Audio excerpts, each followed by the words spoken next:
안녕하세요. 역사를 누리다입니다. 이번 편은 경상북도의 13번째 지역인 울릉군에 대해 알아보겠습니다. 울릉군은 경상북도 동쪽 끝에 있는 인구 9,000명이 거주 중인 군입니다.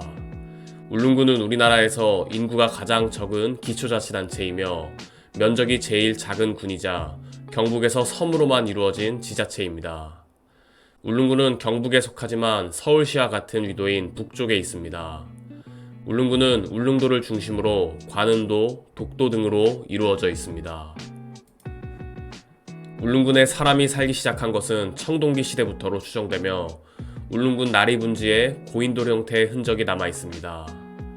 이후 우산국이라는 국가가 6세기까지 울릉도와 독도를 지배했습니다. 512년 하슬라주 군주 이사부의 개척으로 신라에 복속되었습니다. 그러다 1018년 여진족의 약탈로 타격을 받은 후 1022년 주민 대다수가 고려로 귀부하며 멸망했습니다. 조선시대 초에는 공도정책으로 인해 사실상 무인도 상태로 있다가 1900년 대한제국이 울도군을 설치했습니다. 1915년에는 울도군을 울릉도로 개편하였고 1949년 울릉군으로 최종 변경되었습니다. 안용복은 조선의 천민으로 민간 외교관 활약을 했던 산호비였습니다. 능로군에서 복무하여 동네에 주재했던 외관을 자주 왕래했던 덕분에 일본어 통역도 맡은 적이 있습니다. 1693년 숙종 때 울릉도로 올라가 어민들과 고기잡이를 하게 되었는데 이때 일본 어선이 불법 정박해 있는 모습을 보고 일본으로 가게 됩니다. 안용복은 오키국 도주 앞에서 울릉도는 조선의 영토이며 일본인이 불법으로 고기잡이를 했다고 주장했습니다. 그러자 오키도주는 안용복을 상위 기관인 호키슈 태수에게 보냈고 호키슈 태수는 다시 에도 막부에 편지를 보냈습니다. 에도 막부는 작은 섬을 무력으로 빼앗는 일은 쉬운 일이지만 섬 하나 때문에 이웃나라와의 교린을 해치는 것은 옳지 않다고 울릉도에서 조업하던 가문들에게 일본 동해안으로 어장을 옮길 것을 지시하고 다시는 일본인이 울릉도로 가지 않겠다는 편지를 써서 안용복에게 준 다음 조선으로 돌려보내라는 명령을 내렸습니다. 그러나 도중에 제4대 대마도 도주 소요시치구가 수하들을 보내 시모노세키에서 안용복 일행을 잡아 고문하였습니다.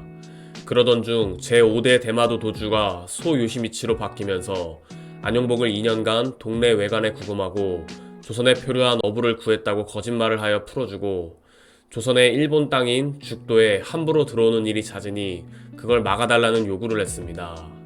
이에 조선은 작은 섬 때문에 싸우기 싫어 영토 분쟁으로 번지기 전에 마무리 짓기 위해 우리가 어민들을 먼 바다로 못 나가게 하고 우리 땅인 울릉도도 못 가게 하는데 하물며 일본 땅인 죽도에 들어가게 하겠냐는 내용의 편지를 보냈습니다. 이는 애매한 표현으로 일본과의 외교 마찰을 우려하면서도 울릉도가 조선 땅임은 확실히 한 것입니다. 1696년 안용복은 2년간의 구금이 끝나고 울산에서 송광사 승려 뇌헌의 배를 포섭하고 11명을 모집하여 다시 울릉도로 출항을 나서게 됩니다. 이때 울릉도에 일본 어선이 아직도 있는 모습을 보고 다시 일본 어부들과 실랑이를 벌이게 되고 결국 독도까지 도망가는 일본 어선을 쫓아간 끝에 일본으로 가서 울릉우산 양도 감세장 벼슬이라 자칭하고 다시 호키슈 태수를 만나 항의한 후 조선으로 돌아왔습니다. 이듬해 에도 막부는 대마도 도주를 통하여 공식적으로 잘못을 인정하고 일본인의 울릉도 월경을 금지하겠다고 통보했습니다. 이에 따라 안용복이 쫓던 일본인 어부들은 호키슈 태수에게 붙잡혀 월경죄로 사형당했습니다. 안용복은 또 대마도 도주의 술수에 걸릴까봐 호키슈를 통해 강원도로 귀국했습니다. 그러자 강원도 감사는 안용복을 붙잡아 추궁했고 월경죄로 하옥 후 의군부로 보내졌습니다. 이 사건이 알려지자 조선조정에서는 논의가 벌어졌는데 울릉도 영유권을 확실히 하고 일본 정부에까지 확언을 받아온 점 등은 대다수 관료들이 공으로 삼을 만한 일로 보았습니다. 그러나 우의정 윤지환이 안용복의 공무원 사칭죄 그리고 무단 월경죄를 처벌하지 않으면 흉내낼 이들이 많을 테니 처벌하지 않으면 곤란하다고 하여 귀양살이를 하게 되었습니다. 안용복은 이후 어디로 유배를 갔는지 그 후의 삶은 어땠는지 언제 사망했는지 등은 전해지지 않습니다. 안용복 사건 이후 숙종 때에는 울릉도 인근에 대한 감찰이 강화되어 원칙적으로 3년에 한 번씩은 울릉도 인근을 관리하도록 했습니다. 이후 고종 때까지는 울릉도 인근 영유권 문제가 벌어지지 않았습니다. 독도의용 수비대는 1953년 독도에 상륙하여 1956년 경찰의 수비 업무와 장비를 인계할 때까지 활동한 33명의 수비대원이 결성한 단체입니다. 6.25 전쟁이 한창이던 1952년 일본은 전란을 틈타 3차례에 걸쳐 불법적으로 독도에 무단 상륙하였습니다. 이에 6.25 전쟁에 참전했으나 부상을 입고 육군 특무상사로 전역한 울릉도 출신 홍순칠과 울릉도에 살던 청년들이 중심이 되어 독도의용 수비대가 결성됐습니다. 당시 울릉도 최고의 부자였던 홍순칠 대장이 직접 부산으로 찾아가 오징어를 팔아 군자금을 마련해 무기와 장비를 구입했으며 결성 이후에는 대원들의 모금을 통해 구입했습니다. 1953년에는 일본 오게수산 고등학교 연습선을 독도 해상에서 납포해 일본으로 돌려보냈으며 같은 해 일본 해상보안청 순시선이 독도에 접근하자 위협 사격을 가해 격퇴시켰고 이 전투가 일본에 맞서 벌인 첫 전투입니다. 1954년에는 7차 전투이자 독도 대첩이 벌어졌습니다. 5, 6차 전투 때 모습을 보인 일본 해상보안청 무장 순시선이 침범하여 공세를 실시했는데 이때 순시선이 박격포탄에 명중하여 격퇴됐습니다. 마지막 남은 재산도 수비대 유지에 쓴 홍순칠은 자신들의 업무를 정부에게 맡아주길 요청했지만 근무 환경이 열악하다고 난색을 표했고 배속된 경찰들은 근무를 거부하기도 했습니다. 또한 일본의 항의가 거세지면서 홍순칠이 해적이란 주장이 제기되어 홍순칠을 주한미군이 체포하여 한국 정부에 인계되기도 했습니다. 홍순칠은 전 재산을 바쳐 독도를 지켰다고 국회 청문회에서 주장했고 청문회는 홍순칠에게 동정적으로 바뀌어 석방되었습니다.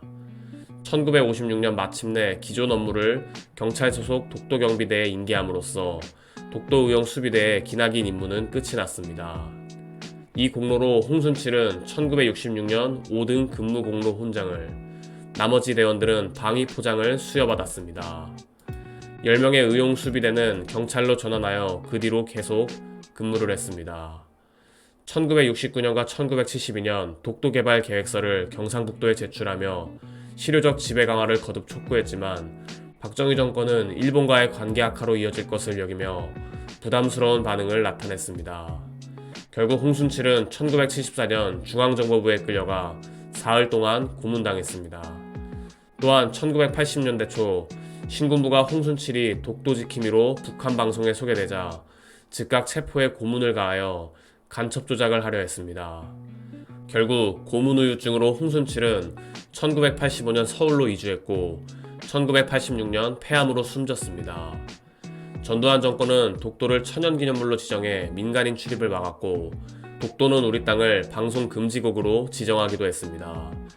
현재 독도의용 수비대원들의 유해는 국립대전현충원 독도의용 수비대 묘역에 잠들어 있습니다. 울릉군 출신 인물로는 독도의용 수비대를 조직한 홍순칠, 배우 이정원이 있습니다. 이번 편은 경상북도의 13번째 지역이자 유일한 섬인 울릉군에 대해 살펴봤습니다. 애청자분들의 구독과 좋아요 감사합니다.